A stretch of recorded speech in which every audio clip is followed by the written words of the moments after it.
నమస్కారం, నా పేరు బాలా. బీసీఎన్ న్యూస్ కి స్వాగతం. ముందుగా ముఖ్యాంశాలు.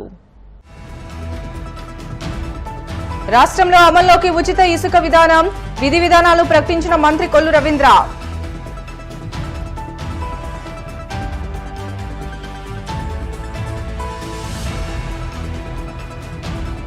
సిబిసిఎన్సి ఆస్తుల అన్యక్రాంతం అవాస్తవమన్న సంస్థ చైర్మన్. సంస్థతో సంబంధం లేని వ్యక్తుల ఆరోపణలంటూ కొట్టిపారేసిన రత్నకుమార్.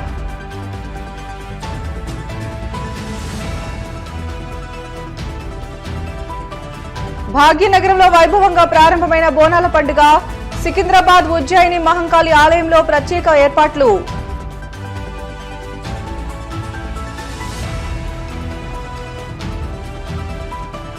మృత్యుతో పోరాడి ఓడిన అశ్వారావుపేట ఎస్ఐ శ్రీరాములు శ్రీను మృతదేహాన్ని స్వగ్రామానికి తరలించిన పోలీసు అధికారులు. రాష్ట్రంలో ఉచిత ఇసుక విధానాన్ని అమల్లోకి తీసుకువచ్చినట్లు మంత్రి కొల్లు రవీంద్ర తెలిపారు. కృష్ణా జిల్లా మచిలీపట్నంలో ప్రజా దర్బార్ కార్యక్రమాన్ని నిర్వహించారు. అనంతరం ఆయన మీడియాతో మాట్లాడుతూ నూతన ఇసుక విధానంపై కీలక వ్యాఖ్యలు చేశారు. 120 స్టాక్ పాయింట్లతో ఇసుక అందుబాటులో ఉన్నట్లు గుర్తించామని అన్నారు. పొల్యూషన్ కంట్రోల్ బోర్డుకు సంబంధించిన ఫైల్స్ దగ్ధం కేసులో విచారణ కొనసాగుతుందని, ఇప్పటికే ముగ్గురిని అదుపులోకి తీసుకున్నామని చెప్పారు. ప్రజా దర్బార్ కార్యక్రమం ద్వారా మచిలీపట్నం నియోజకవర్గ ప్రజలకు మరింత చేరువుగా ఉంటూ వారి సమస్యల పరిష్కారానికి కృషి చేస్తున్నారని అన్నారు. వారంలో ఒక రోజు ప్రత్యేకంగా ప్రజల సమస్యలు తెలుసుకునేందుకు ప్రజా దర్బార్ కార్యక్రమాన్ని నిర్వహిస్తున్నట్లు ఈ సందర్భంగా తెలియజేశారు.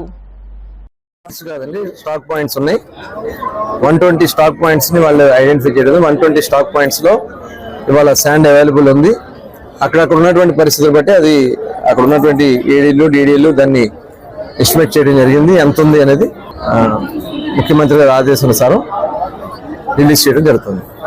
ఉచితంగా ఇసుక వాళ్ళు ఎక్కడ కావాలంటే అక్కడికి వెళ్ళి వాళ్ళు ఏ వెహికల్లో తెచ్చుకుంటే ఆ వెహికల్లో అక్కడ నమోదు చేసుకుని అక్కడ సన్రైజ్ కట్టుకుని లోడింగ్ ఛార్జ్ కట్టుకుని డైరెక్ట్ గా వాళ్ళు శాండ్ తెచ్చుకుని పని చేసుకోవచ్చు.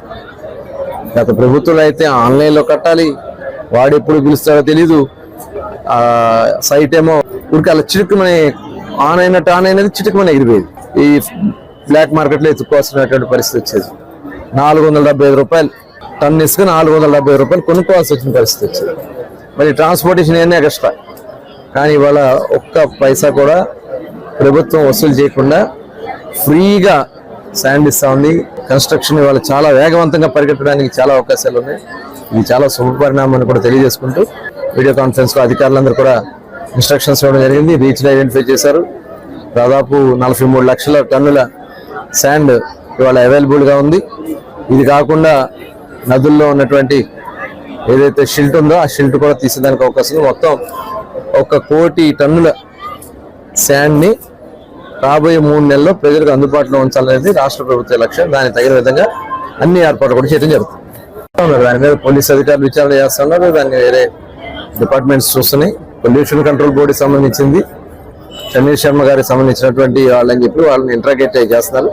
అంతా కూడా చాలా ఉన్నాయి, చాలా విషయాలు ఉన్నాయి. అధికారులు తప్పిదాలు ఉన్నాయి, దాంట్లో పాలకులు చేయించిన తప్పిదాలు ఉన్నాయి. వాళ్ళందరినీ కూడా రాబోయే కాలంలో ఒకటొకటి బయట తీస్తాం.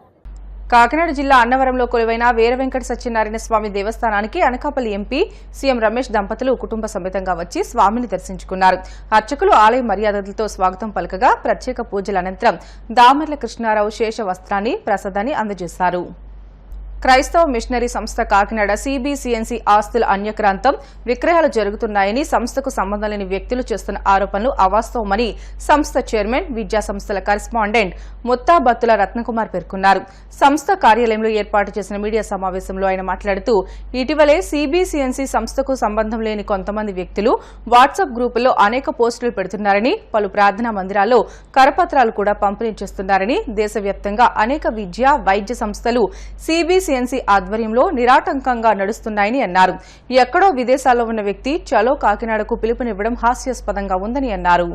సంస్థ అధ్యక్షుడు, కళాశాల కరెస్పాండెంట్ ముత్తాబత్తుల రత్నకుమార్ మరి పిలుపు మేరకు ప్రింటెడ్ మీడియా వారు, ఎలక్ట్రానిక్ మీడియా వారు విచ్చేసినందుకు మా సంస్థ తరపున మీ అందరికీ ధన్యవాదాలు, నమస్కారాలు తెలియజేస్తున్నాను. ప్రెస్ మీట్ పెట్టడానికి ముఖ్య కారణం వాట్సాప్ గ్రూపుల్లో కొంతమంది సిబిసిఎన్సికి సంబంధం లేని వారు చలో కాకినాడ అని ధర్నాకి ప్రయత్నం చేస్తున్నారని తెలిసింది. చర్చిస్లో పాంప్లెట్స్ పంచిపెట్టినట్టు తెలిసింది. ఆ విషయం మాకు తెలియగానే వాళ్ళకి సంబంధము లేనప్పటికీ ఎందుకు వాళ్ళు ఎలా చేస్తున్నారు అనేది మరి ప్రెస్ ద్వారా ప్రజలందరికీ తెలియాలి, నిజం తెలియాలి అని చెప్పేసి ఈ రోజు ప్రెస్ మీట్ పెట్టడం జరిగింది. మా సిబిసిఎన్సి విద్యా వైద్య ఆధ్యాత్మిక సేవా సంస్థల్లో 245 schools, 1807 churches, Baptist churches, 8 hospitals entire ఇండియాలో అవనగడ్డ నుంచి సోంపేట వరకు మన రాష్ట్రంలో, అలాగే COM గా మొత్తం ఎంటైర్ భారతదేశంలో మా సంస్థలు సేవలు అందిస్తున్నాయని మీ అందరికీ నేను తెలియజేస్తున్నాను. అందులో భాగంగా CBM కళాశాల మన కాకినాడ పట్టణంలో, అలాగే ప్రధాన కార్యాలయం ఈ భారతదేశానికే the convention of Baptist churches of Northern Circars trust association కి ఆఫీసులో ఈ రోజు ఆఫీసులో కూర్చున్నాం, హెడ్ క్వార్టర్స్ లో. ఆ కార్యాలయం కాకినాడలో ఉండటం నిజంగా కాకినాడ ప్రజలందరూ కూడా ఎంతో భారతదేశానికి మరి ఉపరాష్ట్రపతిని అందించినట్టు ఇన్స్టిట్యూట్ ఇది. మరి అటువంటి ఇన్స్టిట్యూట్ లో ప్రధాన కార్యాలయం ఆ రోజే మా మిషనరీస్ మేరీ బెట్స్ మెక్లార్న్ గారు ఇద్దరు కూడా కలిపి పెట్టడం చాలా సంతోషం. మరి మొదటిగా మేరీ బెట్స్ మెక్లార్న్ అమ్మగారు 1874 నుంచి 1932 వరకు ఇక్కడ సేవలు అందించారు. 1932 నుంచి 40 వరకు ఐతాబత్తుల శామ్యుల్ గారు సేవలు అందించారు. 45 నుంచి మళ్ళా 90 వరకు కూడా కాంతరాజు గారు గాని, గ్లోరీ మేడం గారు గాని వీరందరూ సేవలు అందించిన తర్వాత చివరగా 2002లో నేను అధ్యక్షునిగా ఎన్నికైనప్పటి నుండి మరి అనేక మార్లు సిబిసిఎన్సి అధ్యక్షునిగా ఎన్నుకుని ఈ భారతదేశంలో అనేక సేవలు జరిగిస్తూ ఉన్నాం. హాస్పిటల్స్ కానీ, స్కూల్స్ కానీ, చర్చెస్ కానీ ప్రశాంతమైన వాతావరణంలో రన్ చేస్తున్నాం. తెలంగాణ సంస్కృతి సాంప్రదాయాలకు అద్దం పట్టే బోనాల పండుగ భాగ్యనగరంలో వైభవంగా ప్రారంభమైంది. సికింద్రాబాద్ ఉజ్జయిని మహంకాళి ఆలయంలో ప్రతి ఏటా ఆషాఢ మాసంలో అమ్మవార్లకు బోనాలు సమర్పించడం ఆనవాయితీ.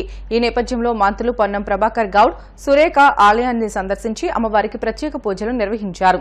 ఈ సందర్భంగా దేవాదాయ కమిషనర్, ఆలయ ఈవో, పూజారులు మంత్రులను ఘనంగా సన్మానించి సత్కరించారు. ఈ సందర్భంగా మంత్రులు మాట్లాడుతూ బోనాల జాతరను వైభవంగా నిర్వహించేందుకు సకల సౌకర్యాలను ఏర్పాటు చేస్తున్నారు అన్నారు. అమ్మవారి ఘటోత్సవం ఊరేగింపు సందర్భంగా అమ్మవారిని దర్శించుకునేందుకు భక్తులు పోటెత్తారు. బోనాలు సమర్పించి మొక్కులు చెల్లించుకున్నారు. విజయనగరం పార్లమెంట్ నియోజకవర్గ అభివృద్ధికి కృషి చేస్తానని ఎంపీ కలిశెట్టి అప్పలనాయుడు పేర్కొన్నారు. పార్లమెంట్ సమావేశాల అనంతరం జిల్లాకు వచ్చిన ఎంపీకి టీడీపీ, కూటమి నాయకులు ఘన స్వాగతం పలికారు. అశోక్ బంగ్లాలో ఆయన మీడియాతో మాట్లాడుతూ రాష్ట్ర అభివృద్ధికి కేంద్రం నుంచి తగినన్ని నిధులు వచ్చేలా కృషి చేస్తానని అన్నారు.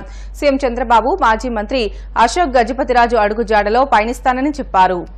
ఖచ్చితంగా అర్ధరాత్రైనా అపరాత్రైనా పనిచేసే పరిస్థితి మేము వస్తుందని తెలియజేసుకుంటూ, పెద్ద ఆయన కోసం మొన్న ఎంపీలందరూ కూడా ఒక మాట చెప్పారు.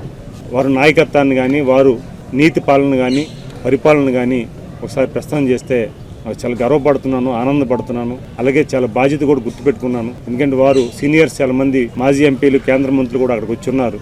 అశోక్ రోడ్డు 50లో చాలామంది కూర్చున్నాం. గత 10 రోజులు బట్టి ఢిల్లీలో అవకాశం ఉన్నప్పుడల్లా కూడా ఏదో రోజు ఏదో సందర్భంలో ఆయన కోసం ప్రస్తావన వస్తే వారు చెప్పే మాటలు కానీ, పద్ధతులు కానీ మనం కళ్ళారు ఇక్కడ చూసినప్పటికి కూడా అది మాకు బాగా బలం చేకూర్చింది, బాధ్యత పెంచింది. ఖచ్చితంగా అవకాశాన్ని సద్వినియోగం చేసుకుంటామని, ముఖ్యంగా నేనైతే చంద్రబాబు నాయుడు గారికి 2 శాఖలు అడిగాను. అది కూడా వారే చెప్పారు, ఒక వ్యవసాయ శాఖని డీల్ చేయమన్నారు. ఎందుకంటే నేను ఒక రైతు బిడ్డను కనుక వ్యవసాయ ప్రాజెక్టుల మీద ఒక అవగాహన ఉన్న వ్యక్తిగా నాకు అవకాశం అంటే వారు కూడా రాశారు. వెల్ఫేర్ డిపార్ట్మెంట్ కూడా వారు 2ది అడిగారు. 3ది ఎస్టీకి సంబంధించి ఎస్టీ శాఖ కూడా ఒకటి చూడమని చెప్పారు. ఇవన్నీ కూడా 4-5 డిపార్ట్మెంట్లు ఇస్తున్నారు కేంద్రం నుంచి. ఆ డిపార్ట్మెంట్ పర్యవేక్షణ కూడా ఉంటుంది. అలాగే ఇట్ట మంత్రుల్ని, ఎమ్మెల్యేలని, అలాగే పెద్దాన్ని సలహాలు, సూచనలు తీసుకొని ఈ జిల్లాకి, పార్లమెంట్కి ఒక పార్లమెంట్ సభ్యుడిగా ఏ అవకాశం, ఏ అవసరాలు ఉన్నా సరే ఖచ్చితంగా నేను ముందుంటానని తెలియజేసుకుంటూ, చాలామంది వచ్చి నాకు స్వాగతం పలికారు. ఈ సమయంలో కొంత ట్రాఫిక్ జామ్ అయింది. వారందరికీ మీ ద్వారా క్షమాపణ చెప్పుకుంటున్నాను.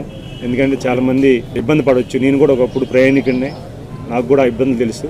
దయచేసి మీ ద్వారా ఏమనుకోవద్దు. ఎందుకంటే వారు కార్యకర్తలు, అభిమానులు వారు వచ్చి 1-2 ప్లేసుల్లో 10 నిమిషాలు 20 నిమిషాలు లేట్ అవ్వచ్చు ట్రాఫిక్లో. అందుకు సభాముఖంగా వాళ్ళందరికీ క్షమాపణలు చెప్పుకుంటూ, మీ అందరూ ఇచ్చిన అవకాశం ఈరోజు చాలా పెద్ద అవకాశం. చాలా మంది తెలుగుదేశం పార్టీ, బీజేపీ, జనసేన నాయకత్వం అందరూ కూడా వచ్చి పెద్దాన్ని చేతుల మీద సత్కరించి, గౌరవించి నాకు బాధ్యత పెంచారు. ఖచ్చితంగా బాధ్యత ఏది విస్మరించుకుంటా ఖచ్చితంగా అవకాశాలని ఏ పని చేస్తే బాగుంటుందో వెతుక్కుంటూ చేస్తాను. ఇప్పుడే మంత్రి గారు చెప్పారు, అశోక్ గజపతిరాజు గారు మంత్రిగా, ఎంపీగా ఉండగా హెల్త్ అండ్ ఎడ్యుకేషన్కి ఎంత పేట్ ఇచ్చారు అవన్నీ కూడా నిర్వీర్యం అయిపోయింది. 5 ఏళ్ళు పూర్తి నిర్వీర్యం చేశారు. వ్యక్తి మీద కోపం ఉండొచ్చు, లేకపోతే వ్యవస్థ మీద మీకు కోపం ఉండే పరిస్థితి తీసుకొచ్చారు. ఈరోజు ఆ వ్యవస్థను రెస్పెక్ట్ చేస్తే ఆ వ్యవస్థే మనల్ని కాపాడుతుంది. వారు పదే చెప్తారు, అందుబాటులో ఉన్నామంటే ఏదో 4 మాటలు చెప్పి అందుబాటులో ఉన్నాం కాదు, వ్యవస్థను కాపాడితే ఆ వ్యవస్థే ప్రజలకు అందుబాటులో ఉంటుంది అన్నది బలంగా నమ్మే వ్యక్తులమే.